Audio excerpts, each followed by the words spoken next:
संस्कृतीचा भाग म्हणजेच भारतीय सण आणि उत्सव। दिवाळी हा सण उत्साहाने साजरा होणारा सण जवळ आला आहे।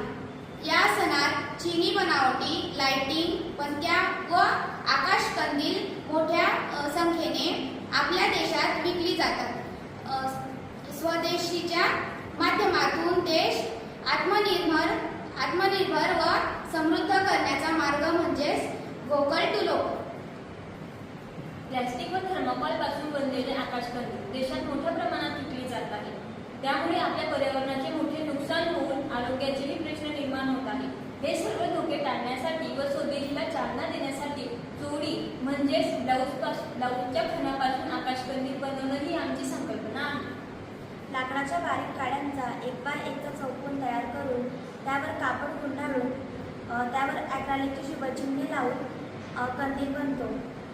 कंदिलामध्ये आपण पारंपरिक पद्धतीने तेलाचा दिवा लावून कंदिलाचे सौंदर्य आणखीनच वाढवतो। नमस्कार। तर आता दिवाळीचा सण जवळ येत आहे। तर आपल्या देशामध्ये चिनी वस्तूंचा जास्त वापर केला जातो। त्याच्यामध्ये थर्माकोल व प्लास्टिकचा वापर होत असतो आणि त्याच्यापासून प्रदूषण व आपल्या आरोग्यालाही ते घातक असतं। त्यामुळे आम्ही पारंपरिक वस्तूंचा त्याच्यामध्ये समावेश केलेला आहे। त्यासाठी A1x1 बॉक्स, खण, कापड, काही शुभचिन्हे आम्ही हा कंदील बनवण्यासाठी वापरत आहोत। तर कंदील बनवलेला आहे ते पारंपरिक पद्धतीचं आहे व त्याच्यामध्ये आकर्षण वाढण्यासाठी आपण तेलाचा दिवा सुद्धा लावू शकतो।